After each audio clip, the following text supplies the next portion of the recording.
সম্মানিত উপস্থিতি, রমাজান শব্দের শাব্দিক অর্থ হচ্ছে আগুনে জ্বালিয়ে পুড়িয়ে ছারখার করে দেওয়া।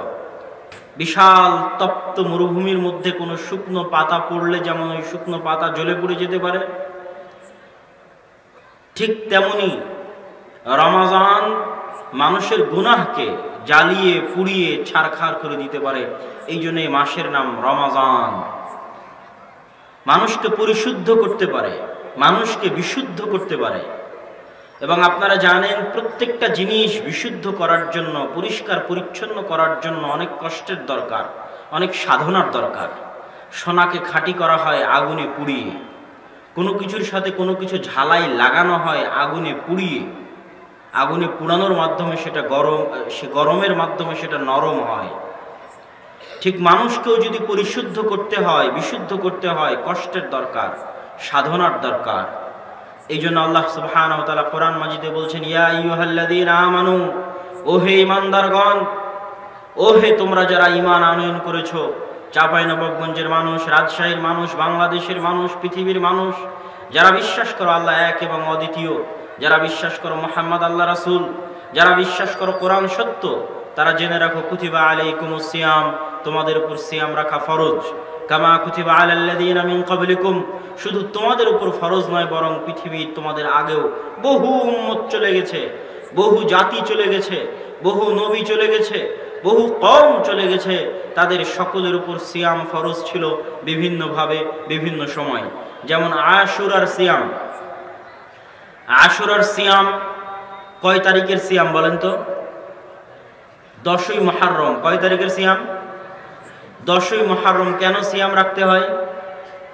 নাজাতে মূসা। এই দিন আল্লাহ সুবহানাহু ওয়া তাআলা ফিরআউনকে সমুদ্রের পানিতে, নদীর পানিতে ডুবিয়ে দিয়েছিলেন এবং মূসা আলাইহিস সালাতু ওয়াস সালামকে উদ্ধার করেছিলেন। এই দিন ওই দিন যেই দিন মূসা আলাইহিস সালাতু ওয়াস সালাম এবং বনু ইসরাইল মুক্তি পেয়েছিল ফিরআউনের কবল থেকে। সেই দিন থেকে মূসা আলাইহিস সালাম থেকে মুহাম্মদ সাল্লাল্লাহু আলাইহি সাল্লাম পর্যন্ত প্রত্যেক নবী এই দিনে সিয়াম রাখতেন ফরজ হিসেবে। এবং মুসলিম উম্মার উপরও এই দিন সিয়াম রাখা ফরজ ছিল, রমাজানের সিয়াম ফরজ হওয়ার আগে। তাহলে ওই যে আল্লাহ বললেন, ইয়া আইয়ুহাল্লাযীনা আমানু কুতিবা আলাইকুমুস সিয়াম, তোমাদের উপর সিয়ামকে ফরজ করা হয়েছে, তবে মনে করিও না শুধু তোমরাই সিয়াম পালন করছো। কামা কুতিবা আলাল্লাযীনা মিন ক্বাবলিকুম, তোমাদের আগে যারা চলে গেছে তারাও সিয়াম পালন করত। আজকেও যদি আপনি যান ইহুদি কোনো পল্লীতে, কোনো এলাকায়, এবং তাদের যদি জীবনাচরণ দেখেন, তাহলে দেখবেন তারা এখনো আশুরার সিয়াম পালন করে এবং তাদের জীবনে এখনো সালাত আছে, তাদের জীবনে এখনো সিয়াম আছে। সালাত এবং সিয়াম নির্দিষ্ট শুধু মুহাম্মদ সাল্লাল্লাহু আলাইহি ওয়াসাল্লামের আনিত বিধান নয়। যেহেতু সকল নবী আল্লাহর পক্ষ থেকে এসেছে, সকল নবীর দিন এক, পদ্ধতিগত পার্থক্য হতে পারে, সময়গত পার্থক্য হতে পারে। এই জন্য আদম থেকে মুহাম্মদ সাল্লাল্লাহু আলাইহি ওয়াসাল্লাম পর্যন্ত সকল নবী সালাত আদায় করতেন, সকল নবী সিয়াম পালন করতেন। সুতরাং এটা নতুন কোনো ইবাদত নয়, আল্লাহ সুবহানাহু ওয়া তাআলাকে সন্তুষ্ট করার আদি এবং প্রথম থেকে নিয়ে আদম আলাইহিস সালাতু ওয়াস সালাম থেকে নিয়ে এখন পর্যন্ত চলে আসতেছে। এই রমাজান মাস সম্পর্কে রাসূলুল্লাহ সাল্লাল্লাহু আলাইহি ওয়াসাল্লাম বলেন, ইযা দাখালা রমাদান, আন আবি হুরায়রা রাদিয়াল্লাহু তাআলা আনহু আন্নাহু ক্বাল ক্বালা রাসূলুল্লাহ সাল্লাল্লাহু আলাইহি ওয়াসাল্লাম, আবু হুরায়রা রাদিয়াল্লাহু তাআলা আনহু থেকে বর্ণিত, তিনি বলেন রাসূল সাল্লাল্লাহু আলাইহি ওয়াসাল্লাম বলেছেন, ইযা দাখালা রমাদান, যেই দিন রমাদান শুরু হয়ে যায়, রমাদানের সম্মানে ফুতিহাত আবওয়াবুস সামা, আসমানের দরজাগুলো খুলে দেওয়া হয়, ওয়া উলকাত আবওয়াবুন নার, জাহান্নামের দরজাগুলো বন্ধ করে দেওয়া হয়, ওয়া সুলসিলাতিশ শায়াতিন, এবং শয়তানকে শৃঙ্খলাবদ্ধ করা হয়। আপনি যদি একটি দোকান উদ্বোধন করতে যান, দেখবেন দোকান উদ্বোধন করাকে নিয়ে আপনি সেটাকে কত সুন্দর করে সাজাচ্ছেন, কত সুন্দর করে সেটার ওপেনিং করছেন। মানুষ কোনো কিছু উদ্বোধন করতে গেলে সেটাকে অনেক সুন্দর করে চাকচমক করে সাজিয়ে একটা জিনিস উদ্বোধন করে, সেটার মূল্য, সেটার গুরুত্ব বুঝাতে চায়, সেটাকে লক্ষ্য করে অফার দেয়, সেটাকে লক্ষ্য করে অনেক কিছু মানুষ করে। আল্লাহ সুবহানাহু ওয়া তাআলার নিকটে রমাজানের গুরুত্ব কতখানি এটা আল্লাহ বুঝাতে চাচ্ছেন, কেননা রমাজান যিনি দিচ্ছেন উনি আল্লাহ। তো উনি যদি গুরুত্ব বুঝাতে চান, কি দিয়ে বুঝাবেন? ওনার বড় বড় সৃষ্টি জীব দিয়ে বুঝাবেন। আপনি দোকানের উদ্বোধন বুঝাবেন বেলুন দিয়ে, আপনি দোকানের উদ্বোধন বুঝাবেন ফিতা কেটে, আপনার কাছে আরো অনেক মাধ্যম আছে, তো আল্লাহ সুবহানাহু ওয়া তাআলার কাছে মাধ্যম কি? বিশাল আসমান। আল্লাহ সুবহানাহু ওয়া তাআলার কাছে মাধ্যম কি? বিশাল জাহান্নাম। আল্লাহ সুবহানাহু ওয়া তাআলার কাছে মাধ্যম কি? বিশাল জান্নাত। এগুলো আল্লাহর এক একটা মহিমান্বিত বিশাল বিশাল সৃষ্টি। আল্লাহ দুনিয়ার মানুষকে বুঝাতে চাচ্ছেন রমজান আমার নিকটে কত গুরুত্বপূর্ণ, রমজান আমার নিকটে কত দামি, রমজান আমার নিকটে কত মহান, রমজান আমার নিকটে কত মহৎ, সেটা আমি তোমাদেরকে বুঝাতে চাচ্ছি আমার বিশাল বিশাল সৃষ্টি দিয়ে। এক বিশাল সৃষ্টি আসমান। যেই দিন রমজান আসবে সেই দিন আমি আসমানের সকল দরজা রমজান শেষ হওয়া পর্যন্ত খোলা রাখবো। রমজানের আসমানের দরজা পুরো রমজান কখনো বন্ধ হবে না। আল্লাহর বিশাল সৃষ্টি আসমান, এই বিশাল সৃষ্টির দরজা উন্মুক্ত করে দিয়ে আল্লাহ রমজানকে স্বাগতম জানাচ্ছেন, মানুষকে বুঝাচ্ছেন যে রমজানের গুরুত্ব আমার নিকটে কতখানি, কত দামি, কত বেশি। আল্লাহ সুবহানাহু ওয়া তাআলার আসমান কত বিশাল, আসমানের দরজা কেমন হতে পারে। আমরা যে পৃথিবীতে বসবাস করছি, যাদের মোটামুটি টুকটাক সামান্য জ্ঞান আছে, তারা জানেন যে আমাদের এই পৃথিবীকে বিজ্ঞানীদের আবিষ্কার অনুযায়ী একটা গ্রহ, এই গ্রহের একটা উপগ্রহ হচ্ছে চাঁদ। এই গ্রহের চারিপাশে আরো গ্রহ আছে, মঙ্গল, বুধ, তেমনি একটা বড় গ্রহ হচ্ছে সূর্য। সূর্যকে কেন্দ্র করে যতগুলো গ্রহ ঘুরছে সেটাকে বিজ্ঞানীরা নাম দিয়েছে সৌরজগৎ। যার কেন্দ্রে আছে সূর্য, চারিদিকে বহু গ্রহ ঘুরতেছে, তার মধ্যে একটা পৃথিবী, সেও ঘুরতেছে, এটার নাম সৌরজগৎ। এটাকে তারা বলতেছে একটা গ্যালাক্সি। একটা গ্যালাক্সির মধ্যে শত শত গ্রহ উপগ্রহ থাকতে পারে। তাহলে সূর্য কেন্দ্রিক যে গ্যালাক্সিটা, মিল্কি ওয়ে গ্যালাক্সি, যেটা সূর্যকে কেন্দ্র করে ঘুরে, এই গ্যালাক্সির বাইরে যদি বের হন, এরকম আরো লক্ষ লক্ষ কোটি কোটি গ্যালাক্সি এই মহাশূন্যে আছে। আর ওই লক্ষ লক্ষ কোটি কোটি গ্যালাক্সির মধ্যে এরকম হাজার হাজার শত শত গ্রহ উপগ্রহ আছে। যেমন একটা গ্যালাক্সির মধ্যে আমরা পৃথিবী আছি, বৃহস্পতি আছে, সূর্য আছে, চন্দ্র পৃথিবীর উপগ্রহ হিসেবে আছে, এটা একটা গ্যালাক্সির মধ্যে। এরকম লাখ লাখ কোটি কোটি গ্যালাক্সি আছে। ওই কোটি কোটি গ্যালাক্সির মধ্যে এরকম শত শত গ্রহ উপগ্রহ আছে। এবং আমরা উপরে তাকালে যে বিশাল মহাশূন্য দেখি, এটাকে বলা হয় মহাশূন্য।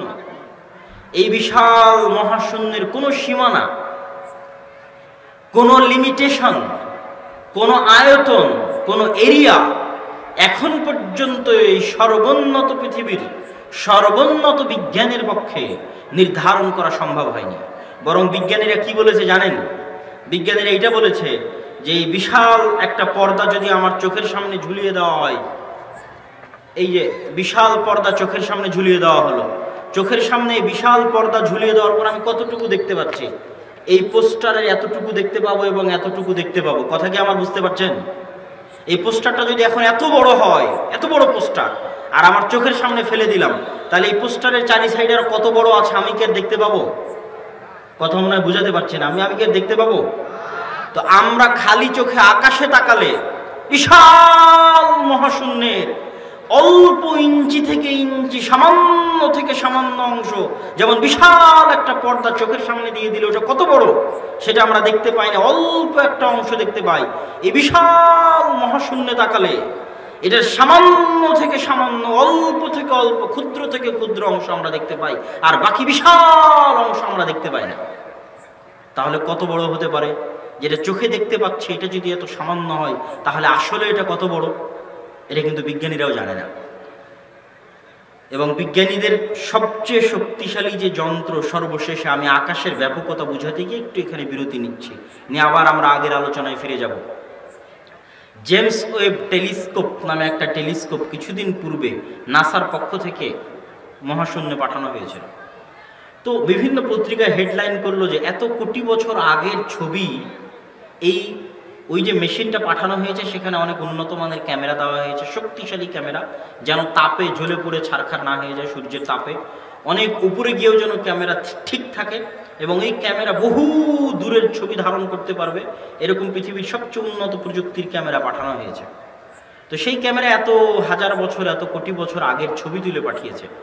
তো এই যে আগের ছবি তোলা, এই জিনিসটা আমার কাছে একটু প্রশ্নবোধক মনে হয়েছে। তখন আমি এটা নিয়ে পড়েছি, ভিডিও দেখেছি। তখন দেখার পরে এই মহাশূন্য সম্পর্কে যেটা বিজ্ঞানীদের আবিষ্কার, সেটা জেনে আমিও হতভম্ব।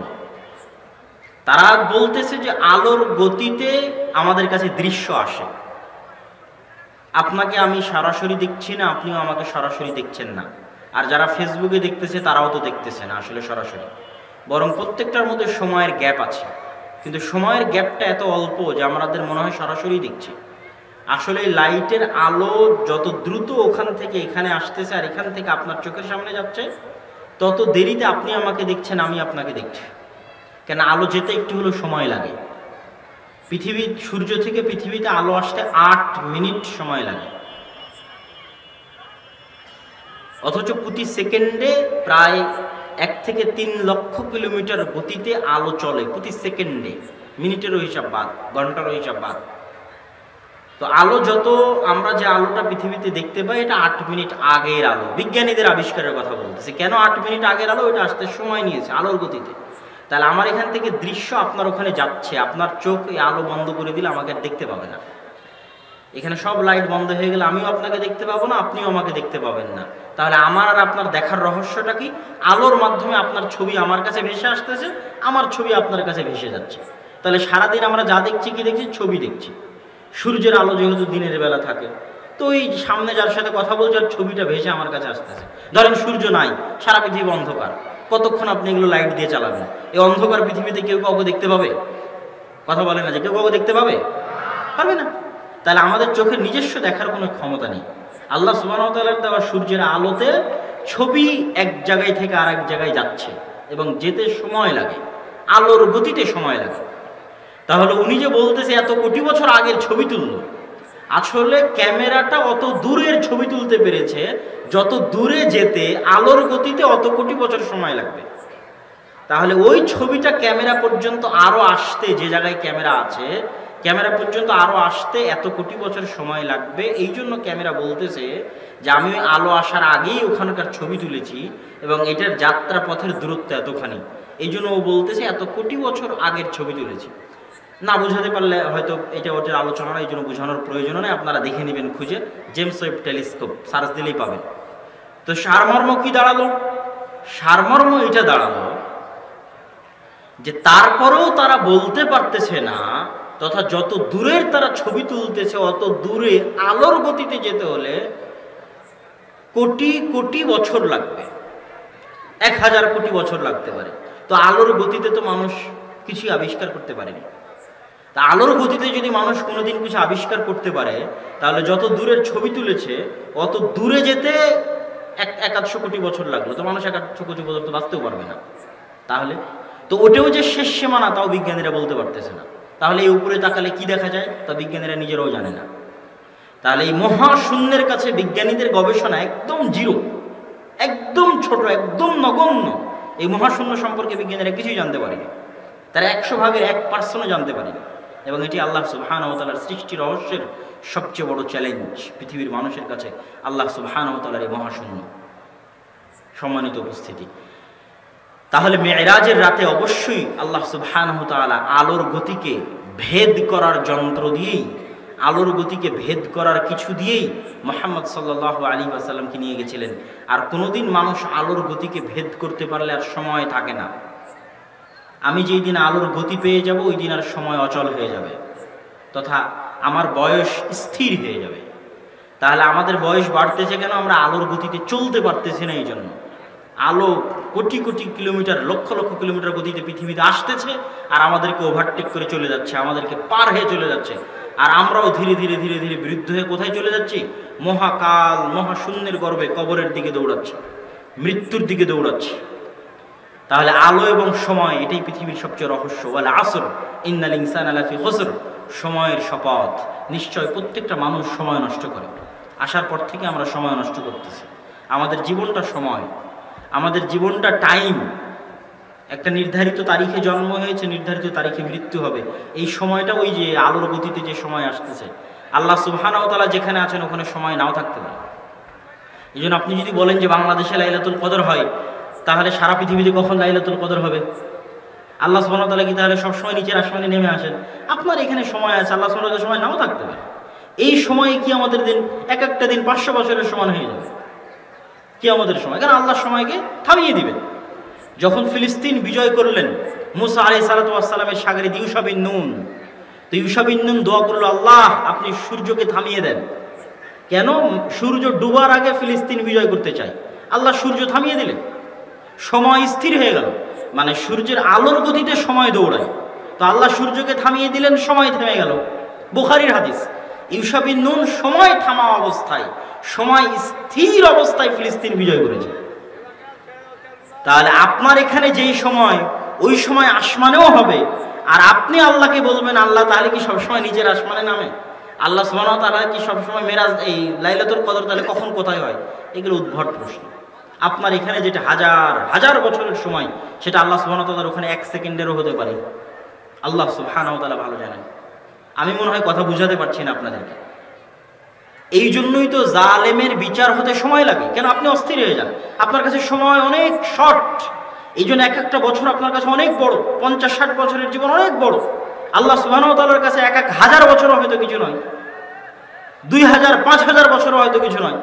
তো 2000-5000 বছরও যদি একজন জালেম থাকে, তাহলে সূর্যের আলোর গতির কারণে তো আপনি ক্লান্ত হয়ে গেছেন, কেননা ওই সূর্যের আলোর গতির সাথে তো আপনি পারতেছেন না। ফলে আপনার সময় কি শর্ট, লিমিটেড, দ্রুত আপনার জীবন থেকে সময় চলে যাচ্ছে, আপনি দ্রুত মৃত্যুর দিকে চলে যাচ্ছেন। আল্লাহ সুবহানাহু ওয়া তাআলার কাছে সেটা অত বিশাল নাও হতে পারে। সম্মানিত উপস্থিতি, অতএব আল্লাহ সুবহানাহু ওয়া তাআলার উপর আমাদের নিজেদের এই পৃথিবীর সময়কে কিয়াস করা যাবে না। তাহলে এই যে বিশাল আসমান, এই বিশাল আসমানের দরজাগুলো আল্লাহ সুবহানাহু ওয়া তাআলা খুলে দেন কোন মাস আসলে? বলেন তো, কোন মাস আসলে? রমাজান। বিশাল আসমান, যে বিশাল আসমানের তুলনায় আমরা পিঁপড়ার চাইতেও ক্ষুদ্র, পিঁপড়ার চাইতেও নগণ্য। সম্মানিত উপস্থিতি, তারপর আল্লাহ সুবহানাহু ওয়া তাআলা কি করেন? ফুতিহাত আবওয়াবুল জান্নাহ। আল্লাহ সুবহানাহু ওয়া তাআলার এক বিশাল মহৎ সৃষ্টি জান্নাত, উইদ্দাত লিল মুত্তাকিন, মুত্তাকিদের জন্য তৈরি করা হয়েছে। আরযুহাস সামাওয়াত ওয়াল আরজ, আসমান এবং জমিনের যেরকম বিশালতা, আসমান এবং জমিনের যেরকম প্রশস্ততা, জান্নাতের এরকম বিশালতা, জান্নাতের এরকম প্রশস্ততা। এই জান্নাতের সকল দরজা রমাজান যতক্ষণ থাকবে ততক্ষণ খোলা থাকবে। ওয়াগুল্লিকাত আবওয়াবুন নার, আল্লাহ সুবহানাহু ওয়া তাআলার রাগ, আল্লাহ সুবহানাহু ওয়া তাআলার আযাব, আল্লাহ সুবহানাহু ওয়া তাআলার গজব, আল্লাহ সুবহানাহু ওয়া তাআলার শাস্তি, একটা মাধ্যম, একটা উদাহরণ, একটা উপকরণ হচ্ছে জাহান্নাম। জাহান্নামের ভয়াবহতা, জাহান্নামের ভয়ঙ্করতা বিশাল। এই ভয়াবহ ভয়ঙ্কর সৃষ্টির দরজা আল্লাহ সুবহানাহু ওয়া তাআলা বন্ধ করে দেন কোন মাস শুরু হলে? রমাজান মাস শুরু হলে। সম্মানিত উপস্থিতি, রাসূলুল্লাহ সাল্লাল্লাহু আলাইহি ওয়াসাল্লাম বলছেন, আন আবি হুরায়রা রাদিয়াল্লাহু তাআলা আনহু আন্নাহু ক্বাল قال رسول الله صلى الله عليه وسلم من صام رمضان إيمانا واحتسابا غفر له ما تقدم من ذنبه ومن قام رمضان إيمانا واحتسابا غفر له ما تقدم من ذنبه ومن قام ليلة القدر إيمانا واحتسابا غفر له ما تقدم من ذنبه। যে ব্যক্তি রমজান মাসের 30 দিনের সিয়াম পালন করলো, তার অতীতের সকল গুনাহ ক্ষমা হয়ে গেল। আল্লাহু আকবার। যে ব্যক্তি রমাজান মাসে রাত জেগে সালাত আদায় করলো, তারাবির সালাত আদায় করলো, রাত জেগে সালাত আদায় করলো, তার অতীতের সকল গুনাহ আল্লাহ সুবহানাহু ওয়া তাআলা ক্ষমা করে দিবেন।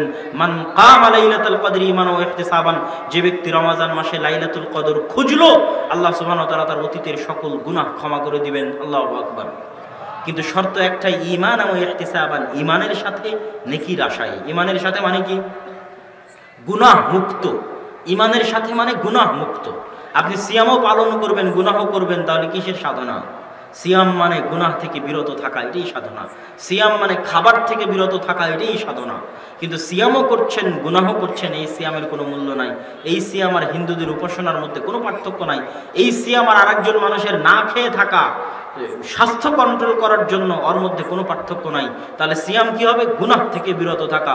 ইমানের সাথে মানে গুনাহ মুক্ত অবস্থায়। সম্মানিত উপস্থিতি, রমজান মাসের এত সম্মান কি জন্য বলেন তো? এই যে সংক্ষিপ্তভাবে দুইটা বড় বড় সম্মান আমরা জেনে ফেললাম, আপনারা আগে থেকেই জানেন, আবারও আল্লাহ রাসূলের হাদিস বললাম। তো এই যে বিশাল সম্মান, এটা কি জন্য বলেন? আল্লাহ সুবহানাহু ওয়া তাআলা পবিত্র কোরআন মাজিদে বলছেন, শাহরু রমাদান আল্লাযী উনজিলা ফীহিল কুরআন। রমজান হচ্ছে ওই মাস, যেই মাসে আল্লাহ সুবহানাহু ওয়া তাআলা কি অবতীর্ণ করেছেন? জোরে বলতে হবে, কি অবতীর্ণ করেছেন? তাহলে রমজানের যত ফজিলত দেখছেন, যত মহত্ব দেখছেন, যত মানে রমাজানকে নিয়ে আল্লাহ সুবহানাহু ওয়া তাআলার যত প্রস্তুতি দেখছেন, তার মূল কারণ, আসল রহস্য এটা যে রমাজানের সকল ফজিলত, রমাজানের সকল মহত্ব, সকল বড়ত্ব, রমাজানের সকল দাম, সকল মান একটাই কারণ, সেটা হচ্ছে আল্লাহ সুবহানাহু ওয়া তাআলার বাণী কোরআন কিয়ামত পর্যন্ত অবিকৃত থাকার মুজিজা, রাসূল সাল্লাল্লাহু আলাইহি ওয়াসাল্লামের চিরস্থায়ী মুজিজা, আল্লাহ সুবহানাহু ওয়া তাআলার অস্তিত্বের একমাত্র নিদর্শন, যেটা সরাসরি আল্লাহর সাথে সম্পৃক্ত, আল্লাহর সত্তার সাথে সম্পৃক্ত পৃথিবীতে আছে। আল্লাহর অস্তিত্বের এমন কোন নিদর্শন যেটা সরাসরি আল্লাহর সত্তার সাথে সম্পৃক্ত পৃথিবীতে আছে, এর চাইতে দামি পৃথিবীতে আর কিছুই নয়। সেটা কি বলেন? একটু জোরে বলতে হবে, সেটা কি? কোরআন। এই কোরআন এই মাসে অবতীর্ণ হয়েছে, এই জন্য এই মাসের এত দাম। এবং এই মাসের মধ্যে একটা রাত আছে, যেই রাত হচ্ছে এই মাসের সর্বশ্রেষ্ঠ রাত। ইন্না আনজালনাহু ফি লাইলাতুল কদর। হে নবী, আপনি কি জানেন মা লাইলাতুল কদর? লাইলাতুল কদর কি? লাইলাতুল কদর সম্পর্কে কি আপনি কি জানেন? লাইলাতুল কদর হচ্ছে খায়রুম মিন আলফি শাহর, 1000 মাস তথা 83 বছরের কাছাকাছি, 83 থেকে 84 বছরের কাছাকাছি 1000 মাস ইবাদত করলে, টানা প্রতি সেকেন্ড ইবাদত করলে, 1000 মাস টোটাল ইবাদত করলে, 1000 মাসে বিরতি দিয়ে দিয়ে 5 ওয়াক্ত সালাত, এটা নয়। 1000 মাসের শুরুতে ইবাদত শুরু করেছে, শেষে ইবাদত শেষ করবে। টোটাল 1000 মাস খালি ইবাদতই করতে থাকবে, তথা টোটাল জন্ম থেকে 83 বছর পর্যন্ত সিজদাতে পড়ে আছে, আল্লাহর তাকবীর এবং তাসবিহ তাহলিলেই পড়ে আছে, কোনো বিরতি ছাড়া, কোনো বিশ্রাম ছাড়া। এই রকম ইবাদতের চেয়েও উত্তম, সমান নয়, ভুল বুঝিয়েন না। 1000 মাস টানা ইবাদত করলে যা নেকি হবে তার সমান, তার চাইতে উত্তম। খায়রুম মিন আলফি শাহর, 1000 মাস টানা ইবাদত করলে যা নেকি হবে তার চেয়ে উত্তম, তার চেয়ে বেশি, তার চেয়ে দামি একাই এক রাত। সেই রাতের নাম হচ্ছে লাইলাতুল কদর। এই রাতে কি হয় আপনি জানেন? তানাজ্জালুল মালায়েকাতু ওয়ার রূহ। এই রাতে পৃথিবীর এমন একটা ইঞ্চি জমি এবং মাটি খালি থাকে না, যে একটা ইঞ্চি জমি এবং মাটিতে আল্লাহর ফেরেশতা থাকে না। আল্লাহু আকবার। পৃথিবীর কোন ইঞ্চি মাটি, একটা ধূলিকণা, একটা বালিকণা খালি থাকে না, যেই ধূলিকণা বালিকণায় আল্লাহ সুবহানাহু ওয়া তাআলার ফেরেশতা আসমান থেকে রহমত এবং বরকত নিয়ে অবতীর্ণ হয় না। কেন? এই রাতের এত বিশালতা, এত মহত্ব কি জন্য? ইন্না আনজালনাহু ফি লাইলাতুল কদর। পৃথিবীর মধ্যে আমার অস্তিত্বের একমাত্র নিদর্শন, যেটা আমার অস্তিত্বের সাথে সম্পৃক্ত ডাইরেক্টলি, ওই জিনিস, সেটা হচ্ছে কোরআন। ওটা একমাত্র জিনিসটাই মহান রাতে অবতীর্ণ হয়েছে। এই জন্য এই রাতের এত সম্মান। এই রাতের প্রস্তুতিতে আসমান থেকে সকল ফেরেশতা পৃথিবীতে নেমে আসে। এই রাত 83 বছরের চাইতে বেশি ইবাদত করার চাইতে বেশি উত্তম। সে রাতের নাম হচ্ছে লাইলাতুল কদর। এই লাইলাতুল কদর আছে রমজান মাসের মধ্যে। মান কামা লাইলাতুল কদরি ঈমানান ওয়া ইহতিসাবান গুফিরা লাহু মা তাকাদ্দামা মিন যামবিহি। যে লাইলাতুল কদর ঈমানের সাথে পেয়ে গেল, নেকির আশায় পেয়ে গেল, তার অতীতের সকল গুনাহ ক্ষমা, অতীতের সকল গুনাহ মাফ। আল্লাহু আকবার। আল্লাহ সুবহানাহু ওয়া তাআলা আমাদেরকে লাইলাতুল কদর পাওয়ার তৌফিক দান করুক। আল্লাহুম্মা আমিন। সম্মানিত উপস্থিতি, তাহলে রমজানকে কেন্দ্র করে, রমজান মাসকে লক্ষ্য করে আমরা কি দেখলাম? রমজান মাসের মহত্বে আল্লাহ সুবহানাহু ওয়া তাআলা আসমানের দরজা খুলে দিচ্ছেন, জান্নাতের দরজা খুলে দিচ্ছেন, জাহান্নামের দরজা বন্ধ করে দিচ্ছেন, শয়তানকে শৃঙ্খলাবদ্ধ করছেন। রমজানে সিয়াম রাখলে অতীতের গুনাহ মাফ, তারাবির সালাত আদায় করলে অতীতের গুনাহ মাফ, লাইলাতুল কদর পেলে অতীতের গুনাহ মাফ। রমজান এমন একটি মাস যে মাসে কোরআন অবতীর্ণ হয়েছে। রমজান এমন একটি মাস যে মাসে লাইলাতুল কদর আছে। রমজান এমন একটি মাস যে মাসে ওই রাত আছে যেই লাইলাতুল কদরে আল্লাহ সুবহানাহু ওয়া তাআলা পবিত্র কোরআন অবতীর্ণ করেছে। এগুলো সব মিলে গোটা রমজান মাস হচ্ছে পরিপূর্ণ ইবাদতের একটা ফুল প্যাকেজ, যার জন্য মানুষের আগে থেকেই রাখতে হবে কোরআনকে লক্ষ্য করে, কোরআনকে কেন্দ্র করে।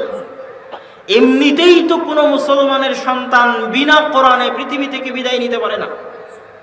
যেমন আল্লাহ বলেছে লা তামুতুন্না ইল্লা ওয়া আনতুম মুসলিমুন, তোমরা মৃত্যুবরণ করিও না যতক্ষণ না তোমরা মুসলমান হয়েছ। মুসলিম না হয়ে মৃত্যুবরণ করিও না। সেরকম কোরআন পড়া না জেনে মুসলমান দুনিয়া থেকে বিদায় নিতে পারে না, অসম্ভব। কোরআন অতীব গুরুত্বপূর্ণ, অতীব দামি এক কিতাব যা আল্লাহ সুবহানাহু ওয়া তাআলা এই জাতি, এই কওমকে দিয়েছেন। রাসূলুল্লাহ সাল্লাল্লাহু আলাইহি ওয়াসাল্লাম বলছেন, ইন্নাল্লাহা ইয়ারফাউ বিহাদাল কিতাবি আকওয়ামান ওয়া ইয়াদউ বিহি আখারিন। দাড়ি পাল্লার যেমন দুইটা পাল্লা থাকে, বাটখারা দুই দিকে যদি সমান সমান দেন তো দাড়ি পাল্লার এই দুইটা পাল্লা সমান সমান দাঁড়িয়ে থাকবে। বাটখারা যদি একদিকে বেশি দেন আর পাথর যদি আর একদিকে কম দেন, এটা নেমে যাবে, এটা উপরে উঠে যাবে। তো এই দুই দিকের, এক দিকের বাটখারায় আছে কোরআন, আর একদিকে আছে মুসলিম উম্মাহ। মুসলিম উম্মাহ কোরআনকে কেমন মূল্যায়ন করে? মুসলিম উম্মাহ কোরআনকে মূল্যায়ন করে এইভাবে, তাহলে মুসলিম উম্মাহ নেমে যাবে এইভাবে। মুসলিম উম্মাহ কোরআনকে মূল্যায়ন করে এইভাবে, তাহলে মুসলিম উম্মাহ উঠে যাবে এইভাবে, সমান সমান। আপনার সমাজে, আপনার দেশে কোরআনের মূল্যায়ন এরকম, আপনার সমাজ, আপনার দেশের, সারা পৃথিবীতে মূল্যায়ন এরকম। 1 ইঞ্চি কম বেশি হবে না, 1 চুল কম বেশি হবে না। আপনার দেশ, আপনার সমাজ, আপনার ব্যক্তিগত জীবনে কোরআনের মূল্যায়ন এরকম, সারা পৃথিবীতে আপনার মূল্যায়ন এরকম। এই কথা রাসূল সাল্লাল্লাহু আলাইহি ওয়াসাল্লাম এই হাদিসে বলছেন যে ইন্নাল্লাহা ইয়ারফাউ বিহাদাল কিতাব, এই কিতাব দিয়ে এইভাবে উঠিয়ে দিবেন আর এই কিতাব দিয়ে এইভাবে নামিয়ে দিবেন এই উম্মতের এক দলকে। কোন দলকে উঠিয়ে দিয়েছেন? আবু বকর, ওমর, ওসমান, আলী, তাদেরকে উঠিয়ে দিয়েছেন। কোন কিতাব দিয়ে? এই কোরআন দিয়ে। তাদের জীবনে কোরআনের মূল্যায়ন ছিল। ওমর ইবনুল খাত্তাব রাদিয়াল্লাহু তাআলা আনহু যেদিন ফিলিস্তিন বিজয় করতে যান, পৃথিবীর ইতিহাসের যদি ব্যাপক বিপ্লব সৃষ্টিকারী বড় বড় ঘটনা থাকে, যেমন আপনি বলতে পারেন বাংলাদেশের সবচেয়ে বড় ঘটনা কি? বলতে পারেন 1971-এর যুদ্ধ। বাংলাদেশের সবচেয়ে বড় ঘটনা কি? তাহলে আপনি হয়তো বলতে পারেন যে 47-এর দেশ স্বাধীন। বাংলাদেশের সবচেয়ে বড় ঘটনা কি? বলতে পারেন পলাশীতে সিরাজউদ্দৌলার হেরে যাওয়া। এরকম পৃথিবীতে যে বড় বড় ঘটনা ঘটতে পারে, সেরকম বড় ঘটনার পৃথিবীর সবচেয়ে বড় ঘটনাগুলোর একটা, মুহাম্মদ সাল্লাল্লাহু আলাইহি ওয়াসাল্লামের পৃথিবীতে আসার পরে যেই ঘটনার দাম সবচেয়ে বেশি, মুহাম্মদ সাল্লাল্লাহু আলাইহি ওয়াসাল্লামের পৃথিবীতে আসা যাবে একটা বিশাল ঘটনা। কেন? কিয়ামত হয়ে যাবে, আর কোন নবী আসবে না, শেষ, কিয়ামত হয়ে গেছে। অনেক দ্রুত সময়ের মধ্যে কিয়ামত হয়ে যাবে, যেহেতু শেষ নবী চলে এসেছে। এটা বিশাল ঘটনা, অনেক বড় একটা ঘটনা মুহাম্মদ সাল্লাল্লাহু আলাইহি ওয়াসাল্লামের পৃথিবীতে আসা। ঠিক মুহাম্মদ সাল্লাল্লাহু আলাইহি ওয়াসাল্লামের পৃথিবীতে আসার পরের আরেকটা সবচেয়ে বড় ঘটনা হচ্ছে বাইতুল মুকাদ্দাস মুসলমানদের হাতে বিজয় হওয়া। ফিলিস্তিন মুসলমানদের হাতে বিজয় হওয়া। কেন? এই যে বিশাল ইউরোপ, বিশাল আমেরিকা, তারা যেই ধর্ম, যেই দিন পালন করতেছে, ওই দিন, ওই ধর্মের কেন্দ্র বাইতুল মুকাদ্দাস। তাদের নবী ঈসা আলাইহিস সালাতু ওয়াস সালামের জন্ম ফিলিস্তিনে। ঈসা আলাইহিস সালাতু ওয়াস সালামের মা মারিয়াম আলাইহিস সালাতু ওয়াস সালামের জন্ম ফিলিস্তিনে। ওই মসজিদের তিনি খাদেমা ছিলেন। তাদের ধারণা অনুযায়ী ঈসা আলাইহিস সালাতু ওয়াস সালামের মৃত্যু এখানেই। তাহলে বিশাল, এখনো পৃথিবীর সবচেয়ে বড় দিনের অনুসারী যারা, তাদের সবচেয়ে পবিত্র জায়গা। আর একদিকে আছে ইহুদিরা, তাদের সকল নবীর আগমন এই মাটিতেই। তাহলে পৃথিবীর এই দুটো বড় বড় ধর্মের সবচেয়ে পবিত্র স্থান মুসলমানেরা বিজয় করে নিবে বিনা রক্তপাতে। এর চেয়ে বড় ঘটনা তৎকালীন পৃথিবীতে আর কিছু ছিল না, যেটা এখন আপনারা দেখতে পাচ্ছেন যে সারা পৃথিবীর সকল দেশের মানুষের কাছে এই জমিনের মূল্য কতটুকু। এই জন্য কিয়ামতের আগ মুহূর্তে যত যুদ্ধ, যত বিগ্রহ, যত মারামারি, যত ফিতনা, সব এই মাটিকে কেন্দ্র করে হবে এবং এই মাটিতেই হবে। আরদুশ শাম, সিরিয়ার মাটি, ফিলিস্তিনের মাটি, সারা পৃথিবীর সকল বড় বড় কিয়ামতের নিকটবর্তী যুদ্ধগুলো দাজ্জালের আগমন পর্যন্ত এই মাটিকে কেন্দ্র করে হবে। এটা অনেক সারা পৃথিবীর সকল দিন এবং ধর্মের মানুষের কাছে দাবি। এই জন্য সবচেয়ে বড় ঘটনাগুলোর একটা ছিল। তো ওই দিন বড় ঘটনা আরো কেন হলো? ওমর রাদিয়াল্লাহু তাআলা আনহুকে শর্ত দেওয়া হলো। প্রধান সেনাপতি লিখে পাঠালেন 1 মাস ঘেরাও করে রাখার পরে, প্রায় 4000 সাহাবী ছিল ওই সময় ওই ঘেরাওয়ে। কি লিখে পাঠালেন? যে আমিরুল মুমিনিন খলিফাতুল মুসলিমিন নিজে আসলে চাবি হস্তান্তর করা হবে, না আসলে হবে না। আমিরুল মুমিনিন খলিফাতুল মুসলিমিন মাত্র একজন কর্মচারীকে সাথে নিয়ে রওনা দিয়েছেন মদিনা থেকে।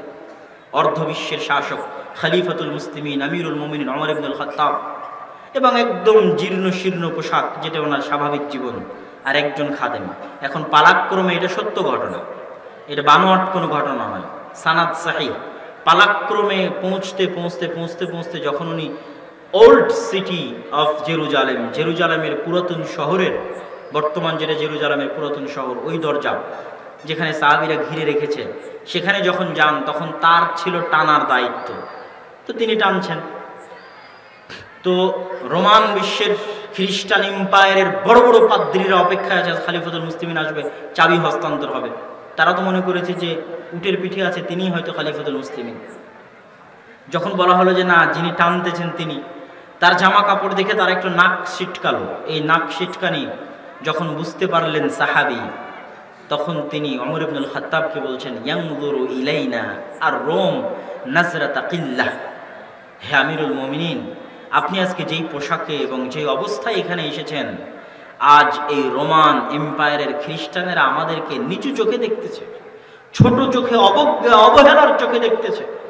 ওমর ইবনুল খাত্তাব বলছেন, লাউ ক্বালা গায়রুক, হে আবু উবাইদা ইবনুল জাররাহ, এই কথা যদি তুমি না বলে অন্য কেউ বলতো তাহলে আমি এতটা কষ্ট পেতাম না, এতটা দুঃখ পেতাম না। তুমি বললে এই কথা। শোনো, আমরা ইসলাম আসার পূর্বে সবচেয়ে কম দামি, সবচেয়ে নগণ্য, সবচেয়ে অবহেলিত, সবচেয়ে মূর্খ, সবচেয়ে জাহেল কম ছিলাম। আমাদের সম্মান ছিল পৃথিবীতে এইরকম। ইসলাম আসার আগে আমাদের সম্মান ছিল পৃথিবীতে এইরকম। ইসলাম আসলো, আল্লাহর কিতাব আসলো, কোরআন। ওই কিতাবকে আমরা মূল্যায়ন করলাম, বাড়তে বাড়তে বাড়তে বাড়তে কোথায় চলে গেছি? পৃথিবীর শাসক হয়ে গেছি। আমাদের পোশাক দিয়ে, আমাদের যানবাহন দিয়ে, আমাদের গাড়ি বাড়ি দিয়ে আমরা পৃথিবীর শাসক হইনি। আল্লাহর কিতাবের বরকতে, আল্লাহর কিতাবকে মূল্যায়ন করার কারণে, ইসলামের কারণে পৃথিবীর কোথায় নগণ্য মক্কার এক মরুভূমির মধ্যে পড়ে থাকা এক সম্প্রদায়, আজ আমরা পৃথিবীর শাসক হয়ে গেছি।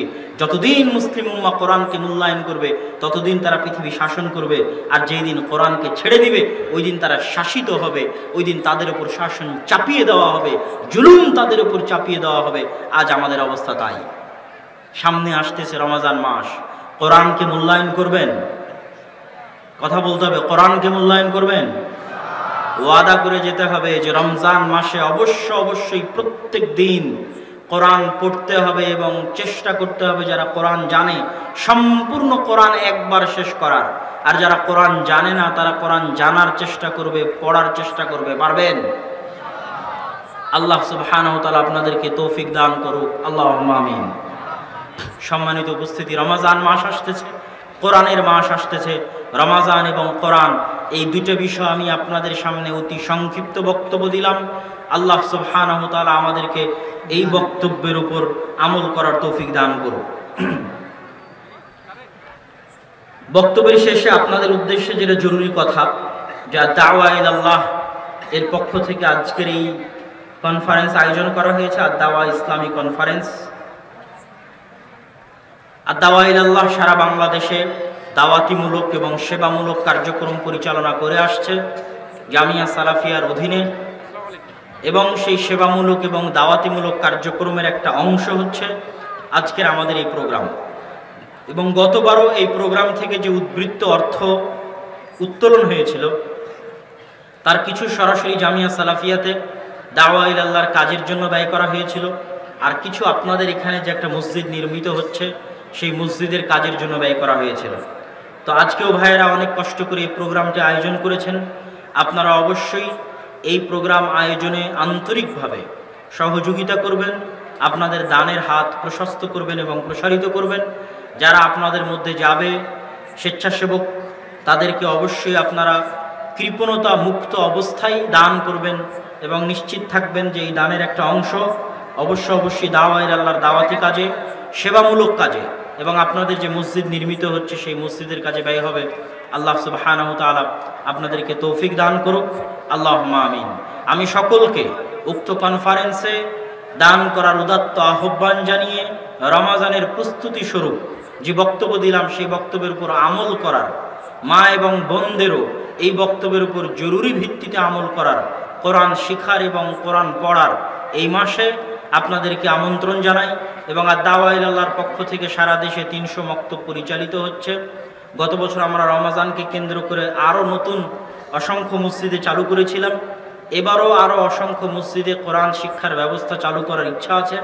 বাকি আল্লাহ সুবহানাহু ওয়া তাআলা যদি কবুল করে তবে অবশ্যই আপনাদের এলাকার প্রতিটি মসজিদে কোরআন শিক্ষার ব্যবস্থা রাখবেন। রমাজানকে কেন্দ্র করে ছোট বড় সকলেই যেন কোরআন শিখতে পারে, কোরআন পড়তে পারে। মা এবং বোনেরাও চেষ্টা করবেন কোরআন শিখা এবং কোরআন পড়ার। আল্লাহ সুবহানাহু ওয়া তাআলা আপনাদের তৌফিক দান করুক। আর এই কনফারেন্সে সহযোগিতার আহ্বান জানিয়ে আজকের বক্তব্য এখানেই শেষ করছি।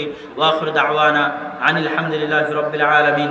আসসালামু আলাইকুম ওয়া রাহমাতুল্লাহি ওয়া বারাকাতুহু।